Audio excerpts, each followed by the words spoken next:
Amados, vamos lá. Apocalipse, livro do Apocalipse, capítulo de número 20. Nós vamos retomar um ponto que nós falamos superficialmente, né? Algumas aulas passadas, e nós vamos retomar esse capítulo, esse assunto, e vamos tentar falar hoje então sobre a ressurreição, ou as ressurreições, e não só isso, nós vamos tratar na verdade aqui um ponto que é essencial na doutrina bíblica. Amados, tem alguns ensinamentos da Bíblia, eles são chamados de periféricos, né? Aquilo que não é central, mas tem alguns ensinamentos, algumas doutrinas da Bíblia que elas são fundamentais, é fundamento para aquilo que a gente acredita, entendeu? É base. Então nós precisamos ter muito claramente a noção desses pontos.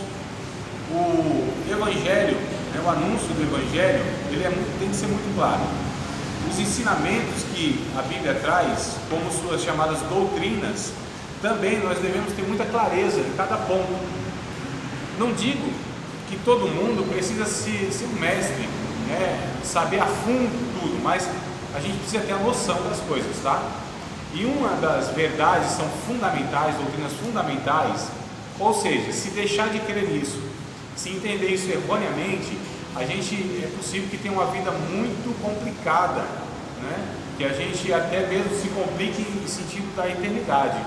Então é muito sério esses pontos, são coisas assim, e se não crer nisso? E se entender errado? Não faz diferença? Não. Alguns pontos fazem, né? E um deles é exatamente esse. Antes que eu leia aqui Apocalipse capítulo número 20, eu vou querer ler com vocês 1 aos Coríntios capítulo 13. Porque o capítulo 20 é a base daquilo que a gente vai falar aqui. E aí a gente vai percorrendo em outros textos da Bíblia. Então só falei do Apocalipse 20, que é a base, mas já vamos ler um texto aqui. 1 aos Coríntios, capítulo de número 13, versículos de número 13 e 13 de Apocalipse. Ficou muito fácil, 13 e 13. Apocalipse não, 1 Coríntios, só para saber se vocês estavam aí, né, ligados no trono, na fiação. É nada, me confundi mesmo. 1 aos Coríntios, capítulo de número 13, louvado seja o nome do Senhor que enviou a providência. Sim, é um maná celeste. Vamos lá, meus queridos. 1 aos Coríntios 13 e 13. Quem chegou já chega chegando, abrindo o rolo e lendo 13 e 13. Diz assim na minha Bíblia: agora, pois, permanecem a fé, a esperança e a caridade. Essas três, né? Mas a maior destas é a caridade. Tudo bem, discutível. Que a caridade, ou seja, o amor, é a virtude maior, mais poderosa, principal do Evangelho, do anúncio do Evangelho de toda a Bíblia, porque reflete e traz a essência de Deus, que é amor. Porém, há outras duas verdades aqui, que nós chamamos, amados, de três verdades teologais. Preste atenção, que coisa boa, vale a anotação, não é nem porque vai cair na prova, pode ser que sim, pode ser que não, mas vai que cai. E se não cair, não tem problema, mas aprende, né? Que é o mais importante. O importante não é acertar na prova, é aprender o trem. Então, três verdades teologais, ou seja, três verdades que é da teologia, que está aqui no os Coríntios 13 e 13. Fé, amor e esperança. Se você tira, aqui é o tripé, né? Onde se apoia aqui a mensagem, tá certo? Da Bíblia, na fé, no amor e na esperança. Se você tira uma delas aqui, cai, não é mais tripé, né? Não tem o equilíbrio, não tem a sustentação. Então nesse tripé aqui, se você tirar a fé, não tem como nós nos relacionarmos com Deus, não tem como nós entendermos que Deus é uma realidade, porque o que diz o Hebreus capítulo de número 11, verso 6? Porque é necessário que aqueles que se aproximam de Deus tem que acreditar que Ele existe e que é recompensador. Isso, recompensador, galardoador. A palavra lá, mistapodotes, é o que paga salário. É sério? É isso? Exato. Isso, aquele que recompensa, o que paga o salário certinho, né? E então é necessário que aquele que se aproxime de Deus tenha fé, acredite de fato, né? Tenha a fé. Então a fé é o veículo que nos leva ao relacionamento com Deus por meio da graça. Então, nós somos salvos pela graça, né? Mas a fé é esse veículo, esse duto que nos leva até Deus. O amor, como eu disse, é a essência de Deus. E o amor é a característica daquele que foi alcançado pelo Evangelho, foi transformado pelo Evangelho. Não é natural ao ser humano caído amar. Nós, por natureza, por conta do pecado, somos egoístas. Nós amamos a nós mesmos, que na verdade é um falso amor, porque jamais o amor é para consigo mesmo. O amor sempre sacrificial para o outro. Esse é o amor bíblico, né? O amor divino, é aquele amor que sempre tem o outro como objeto a ser amado e não a si próprio. Então, lógico, de uma forma saudável nós nos valorizamos, nós nos amamos, mas jamais em detrimento do outro e nem de uma forma egoísta. Então, se eu me amo mesmo, na verdade eu preciso viver para o outro. Isso é o amor verdadeiro. Então, amar o próximo como a mim mesmo e a Deus. É um amor. Mas hoje em dia esse amor não está bem superficial. Sempre esteve, irmã Cláudia, sempre esteve, desde todo sempre. Desde que o homem caiu, não há amor no mundo. Por se multiplicar a iniquidade, a vida de pecado, vai se esfriando ainda mais o amor, é fato. Agora o que a gente tem que aprender é o seguinte: nós que temos que reproduzir esse amor, nós que temos que ser, na verdade, aquele que mostra o que é amor. É a igreja que deve mostrar isso. Eu não espero nada daquele que não teve encontro com Deus. Isso que a gente discute aqui semanalmente, o padrão de Deus, né? Quando a gente fala, nossa, que coisa difícil, nossa, mas está difícil de ver isso, nossa, mas que desafio, nossa, alguns falam, estou desviado, quando se depara com o ensino bíblico. Mas se tratando de nós, a gente precisa reproduzir isso. Se tratando daqueles que não tiveram um encontro com Cristo, é injusto exigir isso deles. Então é de nós que a Bíblia fala, é de nós que a Bíblia trata, é de nós que Deus exige. O sermão do monte foi para os discípulos, não foram para os outros. O sermão do monte é aquela exigência, né? De a gente se alegrar quando é perseguido, quando a gente chora a gente se considera feliz. Aquele padrão assim que, né? Oi? Mas nós precisamos reverter isso. O desafio é esse. Sim, isso é constatação, é fato.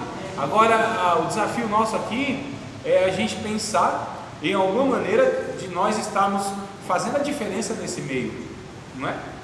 É claro, eu acho que é bem visível quando a gente fala do amor, que é pouco, porque a Bíblia inclusive diz que é algo que a gente sempre terá dívida. A Bíblia até fala, não devais nada a ninguém, a não ser o amor. Por que a não ser o amor? Porque é inevitável, é impossível que a gente ame como deveria amar. Sempre será uma dívida que nós teremos com o próximo, com Deus e até mesmo conosco.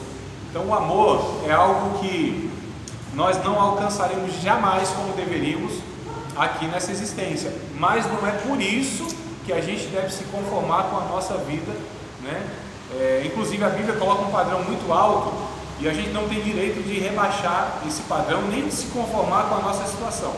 Sempre se deparando, ouvindo, lendo, percebendo que a vontade de Deus é aquela, a nossa postura, o nosso comportamento deve ser um só: dobrar os joelhos e dizer, Senhor, tem misericórdia de mim.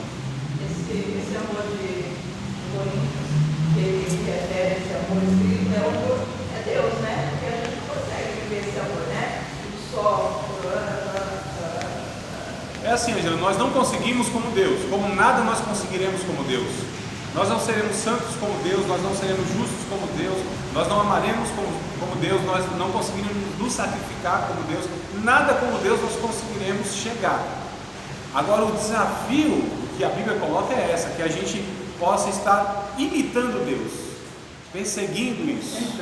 embora a gente saiba que jamais nós conseguiremos ser pleno como Deus, mas Ele é o nosso Pai Celestial que nós vamos imitar, que nós procuraremos imitar, né? A Bíblia diz em Mateus 5,48. Nem tirei a mão do peito aqui que é para não. Vamos lá. Olha que coisa linda que está escrito aí. O próprio Cristo disse isso, amados. Jesus disse isso, né? Pode ler. Achou, Angela? Achou? Ah, tá. Então vá registrando assim na memória e no livro. 48. Quem achou? Yuri, achou? Por favor, leia. Aquela voz alta. Portanto, sejam perfeitos em amor, assim como é perfeito o Pai de vocês que está no céu. Olha só. Sede, pois, perfeitos, como é o vosso Pai Celestial. Então, olha que coisa interessante. Nós seremos como Deus? Claro que não. Mas isso que a Bíblia propõe, que a gente possa ter o desejo de ser igual ao Pai. Por entendermos quem é Deus, nós queremos ser esse filho, ou esses filhos, né?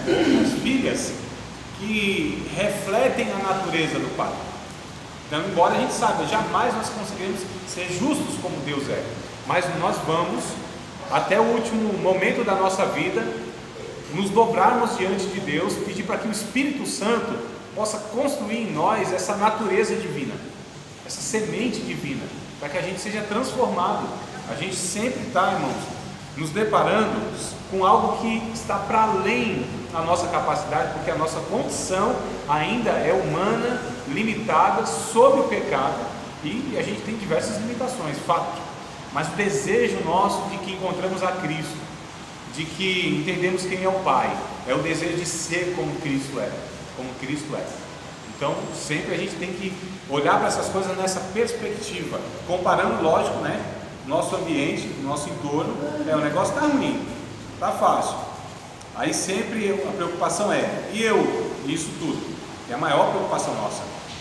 Então, nessa constatação que o negócio está feio, a gente se depara com essa situação para ver se nós não estamos dentro dessa constatação.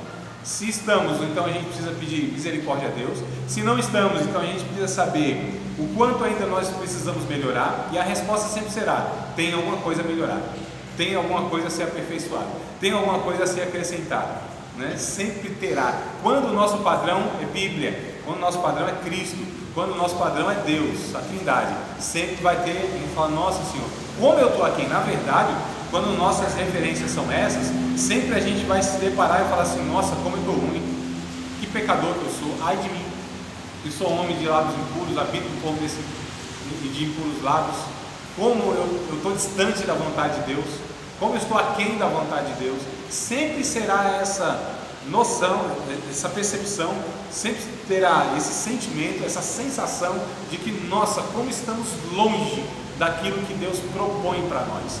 Fato.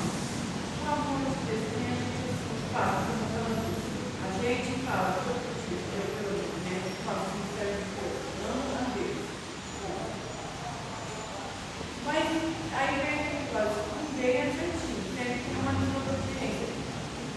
Quer dizer, todo dia eu particularmente, né? Eu vou meu joelho no chão, Senhor, me perdoa, porque eu sou pecadora, aí eu fico pensando, eu peco tanto. Aí vem o amor, mas eu amo a Deus, sabe, eu amo. E às vezes a gente mesmo se culpa. Será que eu amo mesmo se eu sou desobediente? O dia inteiro. Aí você fala tudo isso, aí às vezes... O meu relacionamento e o nosso relacionamento como cristãos diante de Deus não é pela obediência, amados.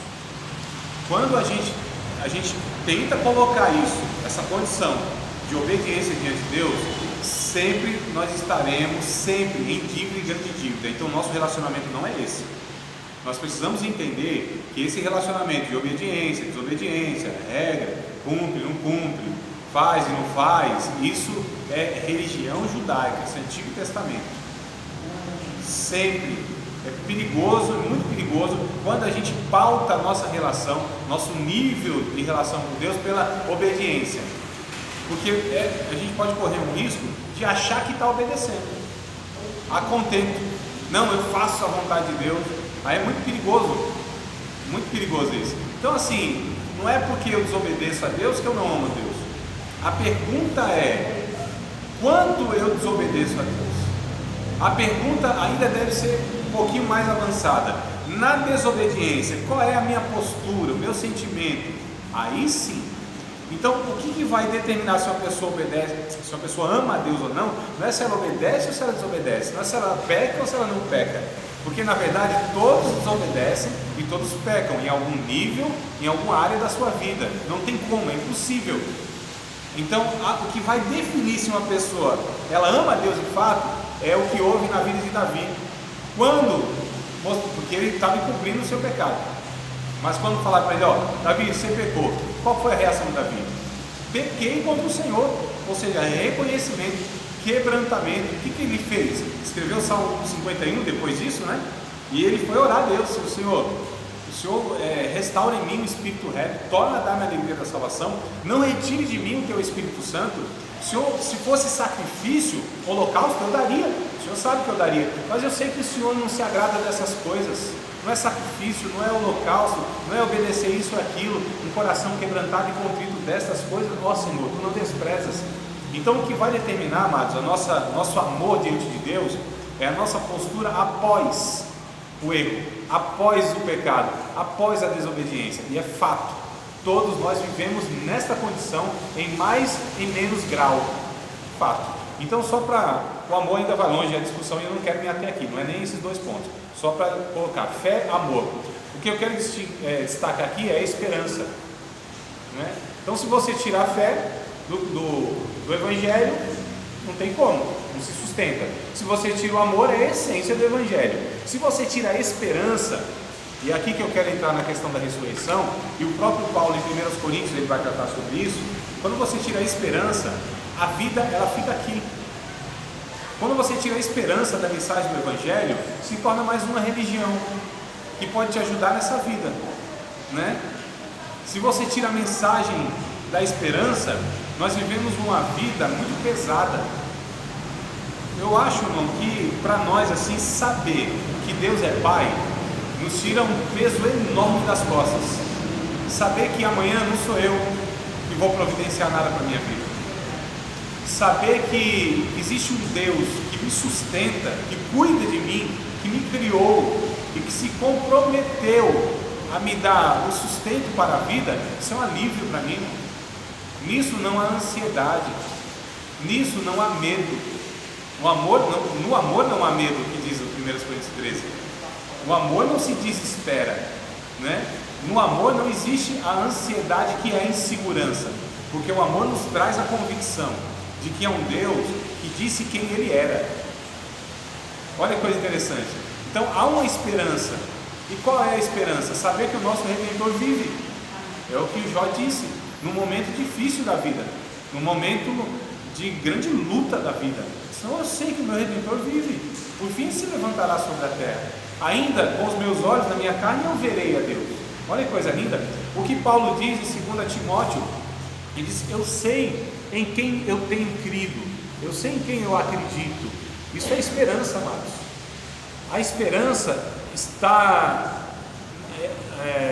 no centro da mensagem do Evangelho, que é Deus, Ele prometeu nos resgatar dessa condição pecaminosa, limitada, de angústia. E nós lemos Apocalipse, capítulo número 7, verso 17, lembram?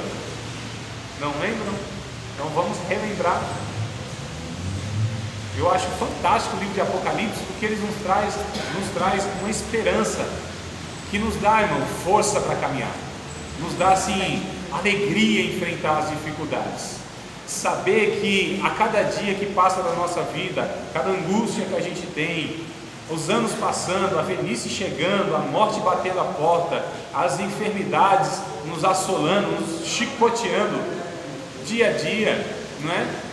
Esse mundo de mal a pior, só mensagem de desânimo que nós temos dessa humanidade caída, sem esperança. Mas o livro de Apocalipse nos traz esse vigor espiritual, irmãos, que há uma esperança. Qual é a esperança? O nosso Senhor voltará para nos buscar. O nosso Cristo, a qualquer hora dessa vai dar ordem aos seus anjos para tocar a trombeta, e nós ouviremos o som dessa trombeta e seremos arrebatados para estarmos sempre com o Senhor. A mensagem do Apocalipse: Deus vai recompensar, vai retribuir a maldade do homem. Deus vai recompensar a fidelidade daqueles que abraçaram o seu Filho Jesus, a mensagem do seu Filho Jesus. Então a gente sabe, vale a pena ser fiel a Deus. Deus vai de fato retribuir a nossa vida de renúncia desse mundo, dos prazeres mundanos, de tudo isso que nos atrai, tudo isso que quer nos conquistar aqui pelo engano. Então a gente vai deixando tudo isso, irmãos, com prazer eterno, com alegria eterna, não com pesar que está deixando prazeres nesse mundo, mas com esperança que a nossa vida aqui diante de Deus, ela vai ter uma continuidade na eternidade, e lá na eternidade nós vamos experimentar aquilo que Deus de fato preparou para nós, que Ele mesmo, Deus, não pode cumprir aqui, pelo fato de um ambiente que a gente vive, uma condição humana, existencial, se vive é contrário a essa plenitude de Deus. Porque se Deus traz a sua plenitude aqui, fulmina tudo, acaba com tudo. Então Ele precisa resgatar esse povo nesse ambiente de pecado. Ele precisa ainda tolerar nós como pecadores, mas pelo sangue de Jesus Ele faz isso, e ainda consegue pôr o seu Espírito em nós, nos chamar de filhos, e nos dá ainda aquilo que é o prato de entrada da eternidade. São as alegrias do Espírito que a gente tem, a paz que a gente desfruta. Olha que coisa boa, amados, não é? E o que diz então Apocalipse 7,17? O mesmo Senhor, Ele nos conduzirá às fontes das águas da vida. Que coisa linda! Limpará dos nossos olhos toda lágrima, nem sol, nem angústia, nem dificuldade nenhuma vai vir sobre nós, porque Ele nos conduzirá, amados, à fonte, ou às fontes da água da vida, a glória eterna, o desfrute da presença plena do nosso Deus, o relacionamento que foi quebrado, que é o que nos angustia hoje, é esse reatar, essa inimizade que ainda de alguma maneira a gente vai experimentando por causa desse velho homem que quer todo dia ressurgir, não fazer a vontade de Deus. Mas nós temos essa alegria e essa esperança, né? Então, se a gente tira essa mensagem da esperança, acabou o Evangelho. Vamos ficar só por aqui, e aí vamos ver o que Paulo diz em 1 Coríntios, capítulo de número 15. Ele vai tratar agora sobre a ressurreição, todo o capítulo 15. Eu já falei para vocês, não expliquei, lembram? Eu expliquei, não foi? A ressurreição, os corpos que a gente vai receber, tudo isso aí, né? Então eu não vou repetir isso, tá? Eu só vou pegar aqui um ponto onde Paulo, ele fala sobre essa esperança, e é a esperança do salvo. Se o salvo não tivesse esperança, ele vai viver uma vida que é uma vida mais miserável daqueles que não aceitam o Evangelho. Então olha só, capítulo 15, né? 1 Coríntios, capítulo 15, 1 Coríntios. Ele vai falar, que eu disse, a ressurreição, ela é doutrina fundamental das Escrituras, tá? A partir do verso de número 12, 1 Coríntios 15, 12. Olha o que diz o texto. Ora, se se prega que Cristo ressuscitou dos mortos, como dizem alguns dentre vós que não há ressurreição de mortos? E se não há ressurreição de mortos, também Cristo não ressuscitou. E se Cristo não ressuscitou, logo é em vão a nossa pregação, e também é em vão a fé de vocês. E assim somos também considerados como falsos testemunhos de Deus, pois testificamos de Deus que ressuscitou a Cristo, ao qual porém não ressuscitou, se na verdade os mortos não ressuscitam. Então o que Paulo está falando aqui, olha, vocês estão dizendo, alguns de vocês aí, alguns, não eram todos não, alguns de vocês estão dizendo que os mortos não ressuscitam, que não haverá ressurreição. Olha que coisa terrível, sem esperança nenhuma, né? Uma mensagem, amados, que não nos fala de uma eternidade, porque todo ser humano terá uma eternidade. A preocupação é que eternidade nós teremos. Todos nós teremos uma condição existencial sem fim. Vou colocar assim, né? Vou nem colocar vida sem fim, porque outros não terão vida sem fim, terão morte sem fim. Mas morte não no sentido de banimento, da existência, aniquilamento da existência, mas morte no sentido de não ter a vida. Mas não ter a vida não quer dizer que não vai existir. Porque vida não é uma existência apenas. Vida é uma condição de estar no Criador. Aleluia! Cuidado aí, o fogo está pegando o sapatinho, né? Olha que coisa boa. Todos nós, amados, teremos uma existência eterna. Ou seja, nós teremos um tempo sem fim. Então a questão da vida eterna não é um tempo sem fim, uma existência sem fim. É uma qualidade de vida, não é? Porque sem qualidade de vida, imagina uma pessoa numa doença crônica, sofrimento, dor, uma cama, mas assim por longos e longos anos. Quanto mais tempo isso se perdurar, mais sofrimento essa pessoa vai ter, não é? Então uma eternidade sem fim com sofrimento é melhor que se acabasse. Então, vida eterna, desculpa, a condição eterna não é que aliás, a própria vida eterna, a vida eterna não é a vantagem da vida eterna, o melhor da vida eterna não é que viveremos para sempre, é que teremos uma qualidade de vida eterna. E por ter qualidade de vida eterna é que nos faz ter esperança, não é? Então não é, nossa, então assim, eu não vou morrer nunca. Mas imagina você não morrer nunca na condição que você está hoje. Seria tão bom, não? Aleluia. Pode fechar a porta da graça. Falando de esperança aqui, minha esperança tinha acabado, que o nego ia vir. Vocês acreditam? Tinha, sério. Você revigorou a minha esperança, varão. Aleluia. E eu falando de esperança, que pecado, e eu sem esperança no coração. Mas, amados, vamos retomar aqui. O que acontece? Então a esperança do porvir. Então estava falando, os mortos não ressuscitam. Ora, verso de número 16: porque se os mortos não ressuscitam, também Cristo não ressuscitou. E se Cristo não ressuscitou, é em vão nossa fé, e ainda permanecemos nos nossos pecados. Prestem atenção, isso aqui é ponto, olha, importante. Se Cristo não tivesse ressuscitado, então nós estaríamos ainda em pecado, irmãos.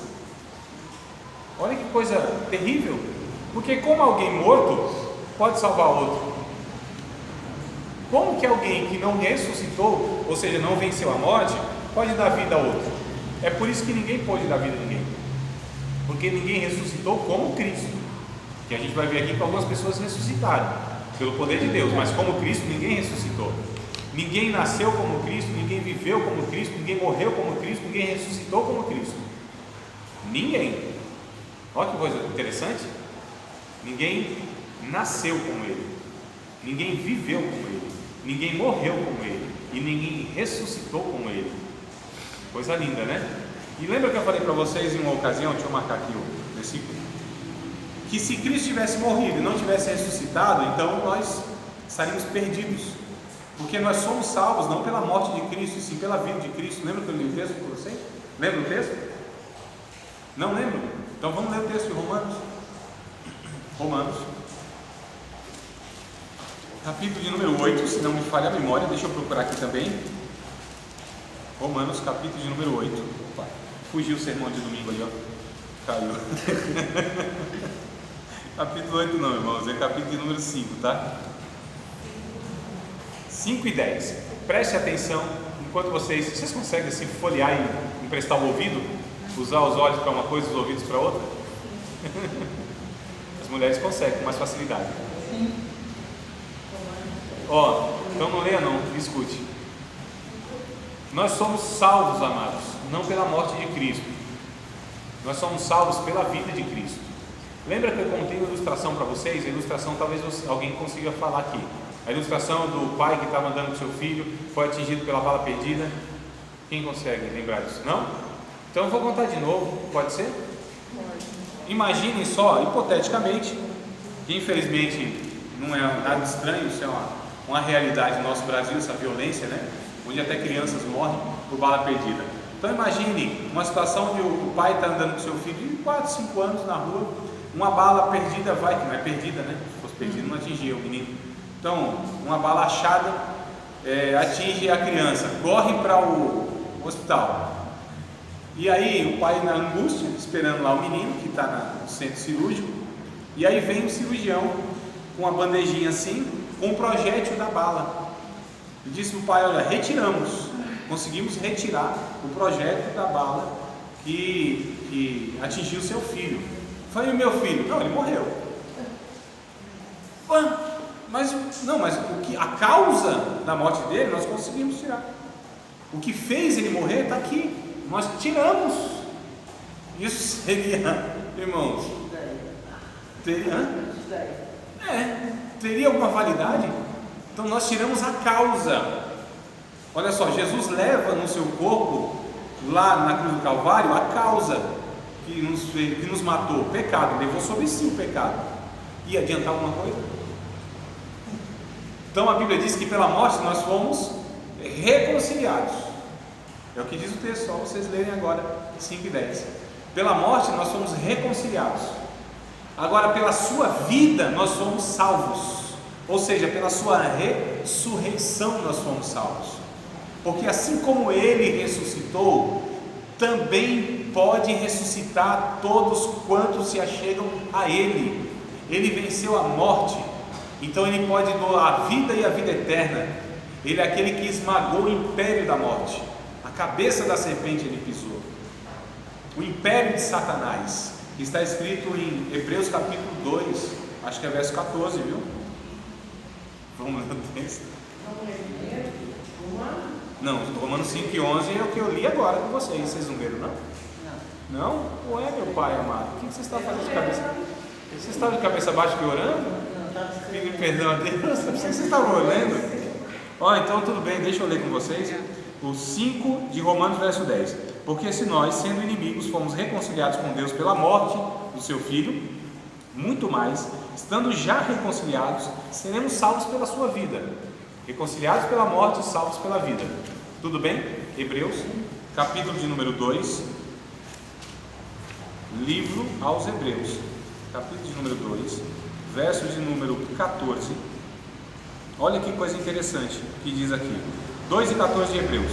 E visto como os filhos participam da carne e do sangue, também ele, Jesus, participou das mesmas coisas, para que pela morte, ou seja, pela sua morte, aniquilasse o que tinha o império da morte, isto é, o diabo, verso 15, e livrasse todos os que com medo da morte estavam por toda a vida sujeitos à servidão. Irmãos, o que nos amedrontava era a morte. Eu duvido, todos que estão aqui, que passaram por uma possibilidade de morrer, por um susto da morte, seja pela doença, um assalto, um pesadelo, qualquer coisa, se não ficaram desesperados, amados, para não morrer, entregava até a mãe. Não é não? É ou não é, amados? Quando vem a realidade da morte sobre a vida do ser humano, ele faz de tudo, ele luta até o fim. Se for preciso, ele mata o outro. Não é verdade? Então, quem nunca, É aquele negócio que você dirige o carro longe, eles falam, para você e a pessoa, você vai bater, você já vai se eu não sei disso não, mas tudo bem. Eles falam alto, não tem problema, é automático. Não sei não, mas tudo bem, vamos para lá. Amados, a questão é, o que nos amedrontava era a morte, não é? O que nos amedrontava, eu coloquei no passado. Está no passado isso. Para nós hoje já não é mais isso que amedronta. Aliás, nada nos amedronta mais. Sabe por quê? Porque nós amamos. E no amor não há medo. Deus não nos deu um espírito de medo, de fortaleza, de moderação. Está escrito em 2 Timóteo 1,7, se não me falha a memória. Deus não nos deu esse espírito de medo. Nós não tememos mais isso, de poder, de moderar. Vamos ler o texto? Tinha esse poder também. Por que a gente sente tanto medo? Por falta de A fé. gente tem um espírito de poder. Falta de fé, desconhece a esperança e não vive o amor, Annalise. Exato, tudo isso nós vamos sempre precisar. É 1,7, não é 2 Timóteo 1,7? Deus não nos deu o espírito de temor, de medo? 2 Timóteo, não é 1,7, irmão Salvador? É isso mesmo. Irmão, pode ler, varão? Irmão Salvador, pode ler? Porque Deus não nos deu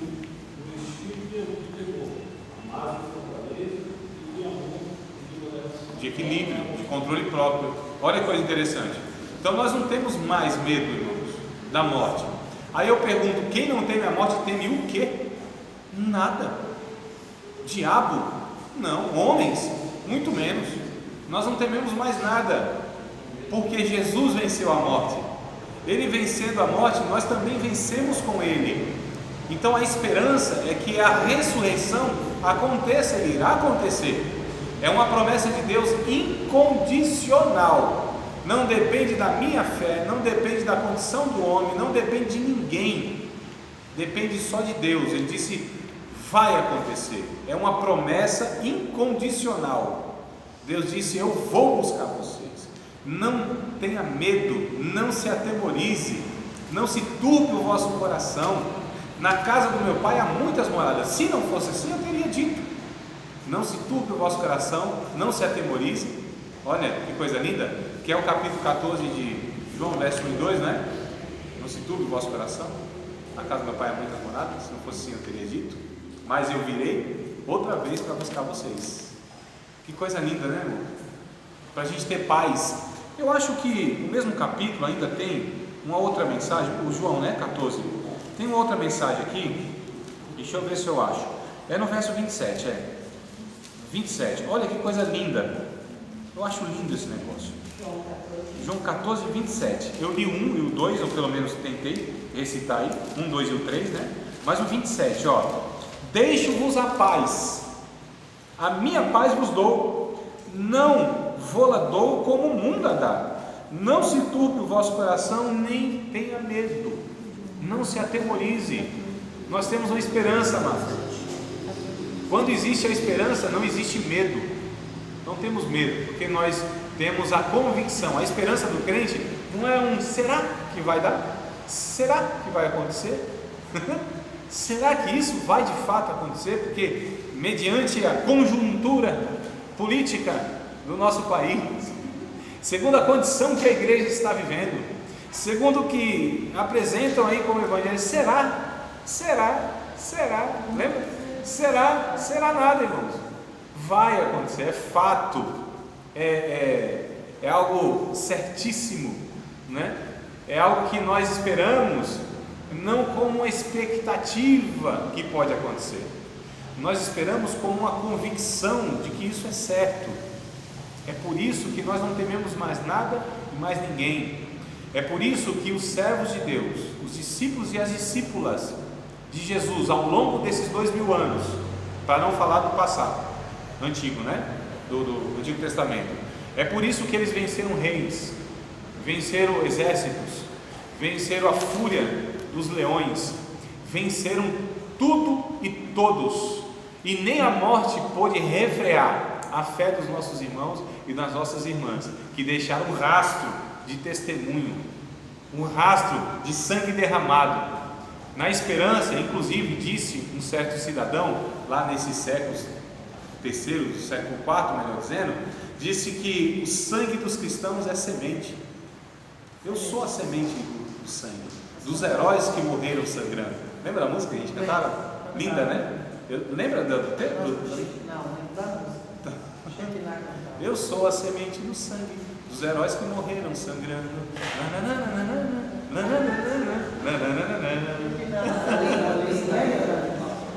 Não é? Sim, amados, a esperança. Então é isso que Paulo está tratando em 1 Coríntios 15, que eu quero retomar com vocês de onde nós paramos. 1 Coríntios 15. Nós paramos lá. É assim, eu paro, dou uma volta enorme, volto no mesmo lugar, é para ver se consigo acrescentar mais informações ao texto, né? 15, eu parei no 17. 1 Coríntios 15, 17. Vamos para o 18. 18, ó. E também os que dormiram em Cristo estão perdidos. Quer dizer, se Cristo não ressuscitou, estamos no pecado, e os que morreram em Cristo também está tudo perdido. Se Cristo não ressuscitou, se não há ressurreição de mortos. Então Paulo está colocando aqui o questionamento dessas pessoas que não acreditavam, né?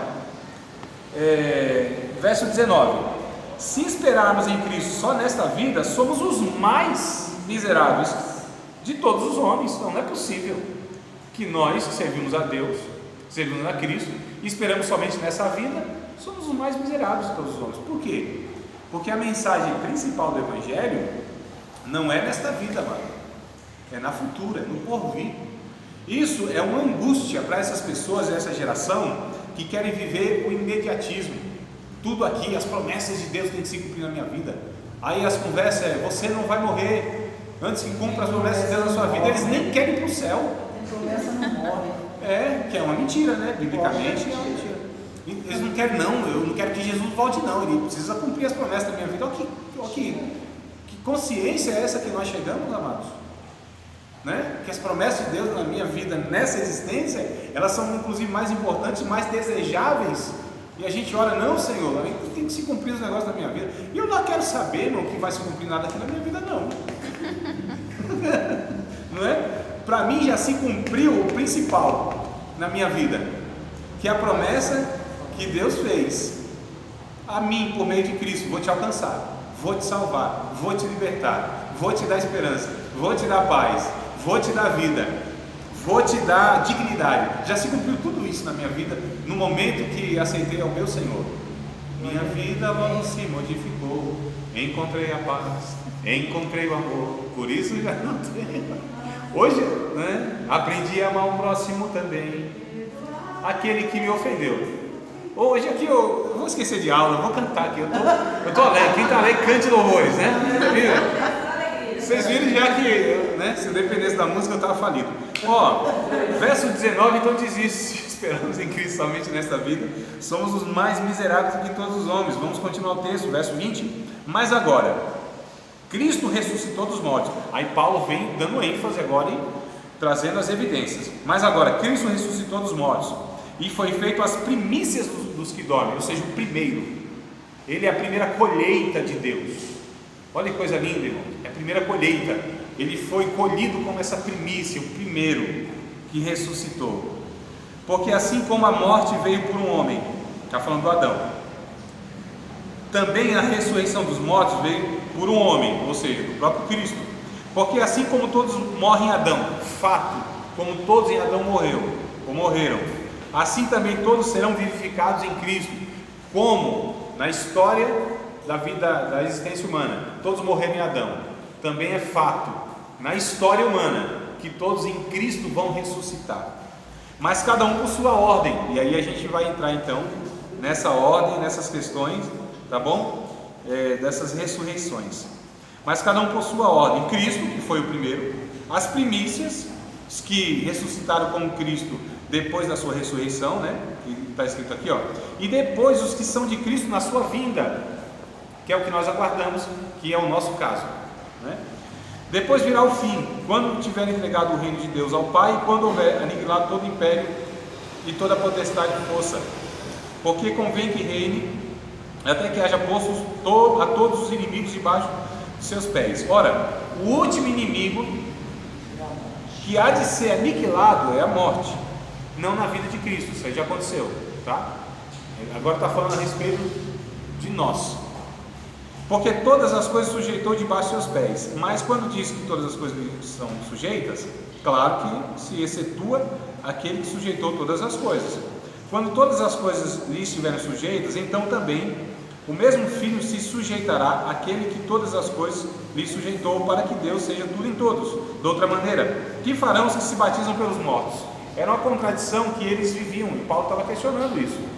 Por quê? Se vocês dizem que os mortos não ressuscitam, como que vocês estão se batizando por aqueles que morreram? Que era uma prática que tinha lá, no meio de alguns irmãos do Corinto, né? Não é que Paulo está aprovando isso, tá? Olha só, vamos ler aqui para entender.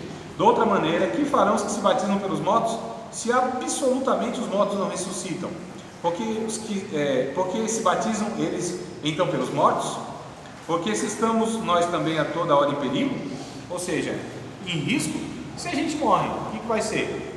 Então Paulo está questionando aqui a crença desses irmãos de Corinto, que pensavam dessa forma, que é um pensamento errado, né? A gente está toda hora em perigo. Eu protesto que cada dia morro, gloriando-me em vós, irmãos, por Cristo Jesus nosso Senhor. Se como homem combatia em Éfeso contra as bestas, se não aproveita isso. Se os mortos não ressuscitam, comamos, bebamos, porque amanhã nós vamos morrer. Ou seja, se os mortos não ressuscitam, por que a gente está se privando de tudo dessa vida? Vamos viver a vida de qualquer forma, então, comendo, bebendo, vamos morrer amanhã mesmo, porque é o pensamento dessas pessoas, amados, que vivem no pecado. Não existe vida eterna não, os prazeres é aqui, a vida é aqui, desfruta tudo aqui. Aí Paulo está dizendo, se é assim então viva assim, que não é o nosso caso, né? Que não é o caso dos cristãos. Paulo está usando aqui de uma ironia e está dizendo, se vocês acreditam então que não há ressurreição, então coma, viva, desfrute tudo aí, se não há ressurreição, não tem por que viver essa vida se privando de tudo isso, não é? Agora nós não nos privamos de tudo que gera prazer na nossa vida, embora sendo pecado, não é porque haverá ressurreição, é porque nós temos uma nova natureza, amados. Tá certo? A gente precisa entender isso. Ah não, eu não peco porque eu tenho medo de ir para o inferno. Lógico que não. Não é por esse motivo que eu não peco. Eu não peco porque eu tenho uma nova natureza em mim. Ou não vivo no pecado, né? Desculpa, vou reformular aqui, tá? Não é que eu não peco, nós todos pecamos, não tem jeito. Mas eu não vivo na prática do pecado porque eu tenho medo das consequências do pecado e nem muito menos do inferno. Não é por isso. Se eu não pecasse só pelo medo da consequência dos meus atos pecaminosos, já seria uma inteligência. Não é não? Mas não é por isso que nós não pecamos. E nem porque eu tenho medo do inferno. Eu não peco porque em mim foi plantada uma semente. E aí João vai dizer um negócio muito interessante. Primeira epístola de João. Epístola, não é evangelho, a cartinha de João. Ele vai trazer um texto muito interessante para a gente entender essa natureza que há em nós, né? Essa natureza que há em nós. 1 João, capítulo de número 3. Olha que coisa linda. Capítulo de número 3. 1 João, verso 9. Então 1 João 3 e 9. Qualquer que é nascido de Deus não comete pecado, porque a sua semente permanece nele, e não pode pecar, porque é nascido de Deus. Falou, pô, calma aí, André, não? Esse versículo está certo desse jeito? Então eu não sou nascido de Deus porque eu peco. Mas a tradução do original melhor não é essa. Se você tiver uma tradução melhor aí, vai estar explicando. Seria mais ou menos assim o mais aproximado. Qualquer que é nascido de Deus não vive na prática do pecado. Está assim, mãe? Está aí, nego, também? Não vive na prática do pecado. Essa versão minha aqui é ruinzinha, tá? Então qualquer que é nascido de Deus não vive na prática do pecado, porque a semente de Deus, a semente, a natureza de Deus está nele, permanece nele, e não pode viver no pecado, porque é nascido de Deus. Nisto são manifestos os filhos de Deus e os filhos do diabo. Qualquer que não pratica a justiça e não ama seu irmão, não é de Deus. Olha que coisa linda, amados. Então por que a gente não peca? Porque nós somos nascidos de Deus. Porque a semente de Deus está em nós, permanece em nós, foi plantada em nós. A semente de Deus é a nova natureza gerada pelo Espírito Santo. Esse Espírito que clama, e ele testifica no nosso espírito que nós somos filhos de Deus. E ele clama, Abba Pai. Ou seja, nos faz entender e nos faz clamar por essa filiação, essa família que nós somos e que nós desejamos então ser como Deus. Ver Deus. Nosso desejo maior, amados, não é nada que seja cumprido aqui nessa terra, e nem que seja realizado no céu, e nem qualquer suposta recompensa que eu tenha no céu, galardão que eu tenho, o que eu vou desfrutar no céu. Nosso maior desejo é ver o Pai Celestial. Foi o que os discípulos manifestaram para o Cristo: Senhor, mostra-nos o Pai que nos basta. Mostra-nos o Pai que nos basta. Só isso, Senhor, que a gente quer. O Senhor tem falado de um bocado de coisa que vai nos buscar, que vai fazer isso e aquilo, que vai enviar o Consolador, mas nós queremos ver o Pai. Isso foi o desejo de Moisés lá atrás, irmãos. Senhor, eu quero ver a tua face. O desejo de Moisés não era introduzir o povo naquela terra prometida, não era ter o seu nome exaltado, não era ver as promessas de Deus cumpridas, não era nem de entrar na terra prometida em si. Ele queria ver o Pai. Senhor, mostra-me a tua face. Eu quero ver a tua face. É o desejo que eu tenho.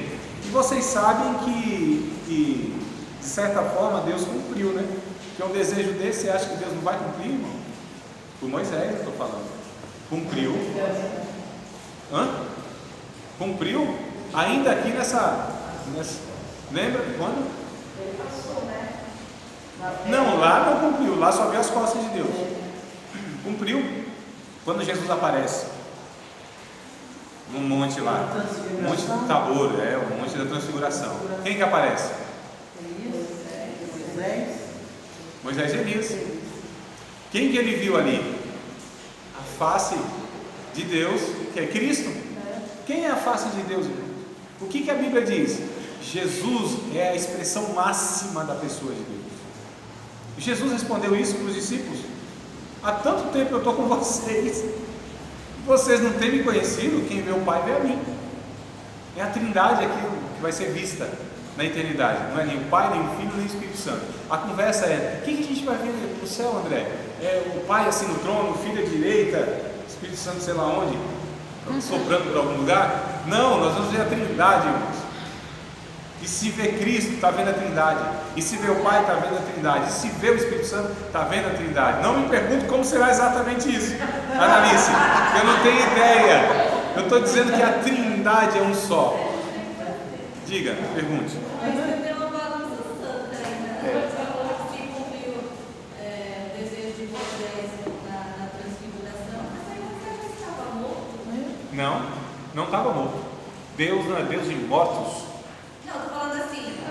Não estava morto. Vamos colocar fisicamente, ele morreu. Ah, tá, é uma história. Mas não estava morto, ele estava vivo. O Moisés estava vivo.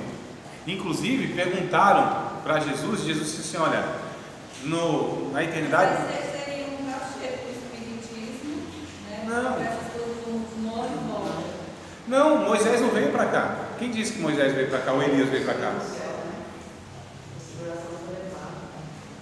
Os discípulos que foram arrebatados para a eternidade. E aí se apresenta então, ou chamaram, né? Chamaram lá: ô Moisés, dá um chego aqui. Elias, vem para cá. Quem apareceu aqui, ó? Aquele que você queria ver lá atrás. Aí aparece Jesus assim. Então, mas as pessoas não entendem dessa forma. Não, porque não estuda a Bíblia. Maravilha. Porque aí a gente vai colocar como se os discípulos estivessem na terra.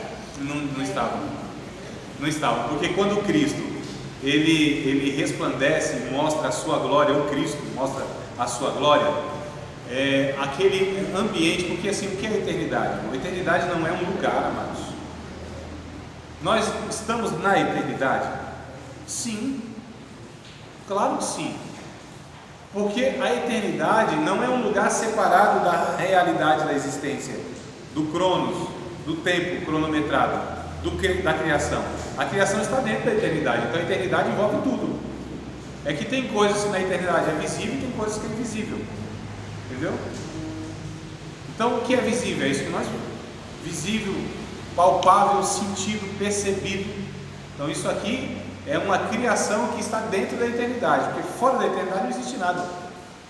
E a criação está dentro da eternidade. Mas os discípulos também entenderam que eles foram arrebatados? Aí não sei. Porque Paulo ele fala, né? Não sei se. Lá ele tem uma consciência clara. Lá ele tem uma consciência clara que ele foi. Eu entendo o texto assim, porque os discípulos também não falaram nada, né? Se foram arrebatados, se sentiram. Eles estavam tão, entre aspas, embriagados com a situação. Tanto é que o Pedrão lá fala besteira, né? Ô senhor, o negócio tá bom demais aqui, viu? Quer que a gente faça uma tendinha aqui pro senhor, para Elias, para Moisés? Aí Jesus disse: não, vocês não entenderam nada. Aí some Moisés, Elias. Aí fica só o Cristo. Aí vem a voz de Deus dizendo assim: olha, este é meu filho amado, em quem eu tenho me agradado. Vocês não entenderam nada. Então vamos, esse capítulo a gente retoma depois. Você comentou assim, né? Na Bíblia a gente começa a encontrar erros doutrinários, é isso? Ela seria completa, porque ela fala no início e ela sustenta até o final, né? Ô nego, desculpa, eu não entendi o começo, repete. Na Bíblia não existem assim, erros doutrinários. Sim, não. Aquilo que Deus fala no início vai até o final. Isso, é inerrante nesse sentido, Conseguindo, né? Encaixar uma coisa nesse caso, como da transfiguração. Se fosse o inverso, isso seria um erro, né? Exato. Só nessa passagem, uma coisa. Seria uma contradição. Né? Deus não mostra aquilo, né? Exato. Então, por entender esse macro da Bíblia, esse ensino geral da Bíblia, não tem como nós aceitarmos que eles vieram, porque de fato, inclusive, o próprio Novo Testamento, na parábola, que não é parábola, né? Eu acredito que não seja parábola, que é do rico e do Lázaro lá, o próprio Jesus, ele diz: olha, não é possível os que estão aqui passar para lá e nem os mortos voltarem a se comunicar. Então a Bíblia reforça esse ensinamento que isso não é possível, né? Não sendo isso possível, então o que nos resta entender desse texto é que Moisés e Elias não vieram para essa existência nem para esse mundo, mas a glória que envolve aquele ambiente, a glória de Cristo, os leva para essa dimensão e essa realidade. Lembrando e repetindo, a eternidade não é um lugar, a eternidade é essa condição que se encontra, essa condição que inclusive pode ser aqui, nesse envolvimento da glória de Deus. Quando Deus decide abrir a nossa visão, que é o que aconteceu em Apocalipse, que a gente está estudando. Ora, de fato, o João ele foi levado em espírito para o céu, para a eternidade, mas ora, na terra ele enxergou, ele viu, Deus abriu a dimensão espiritual e mostrou. Então, quer dizer, isso está aqui, só que a gente não vê. Esses olhos aqui, eles não enxergam essa dimensão, mas aqui há uma dimensão espiritual, aqui há seres celestiais. Exato, de vez em quando Deus abre e a pessoa enxerga aquilo que está aqui, aquilo que é essa realidade. Então aqui há dimensões, essa dimensão física, essa dimensão material, essa dimensão da criação, e ela está envolta, ela está dentro da dimensão eterna e espiritual. Então de vez em quando Deus ele abre nossos olhos espirituais, que a gente diz, né? E a gente vê isso, mas o que a gente está vendo? Aquilo que existe aqui, que é a realidade aqui, que nós não apalpamos, porque Deus não nos dá, porque não é por carne e sangue, não é pelo tato, não é pelo olfato, não é pela visão, não é pela audição, não é pelo paladar, é pelo Espírito, amados. Tá certo? Então essa visão espiritual é aberta, essa audição espiritual é aberta, e aí sim nós ouvimos e nós enxergamos. Quando Deus decide, de vez em quando, uma coisa muito rara nas nossas vidas, fazer isso, e a gente fica maravilhado. Nós chamamos de visões, essas coisas, né? Então a gente precisa entender todos esses pormenores que a Bíblia não apresenta assim de uma forma às vezes tão explícita, mas é uma realidade. Nós vamos para os nossos comerciais.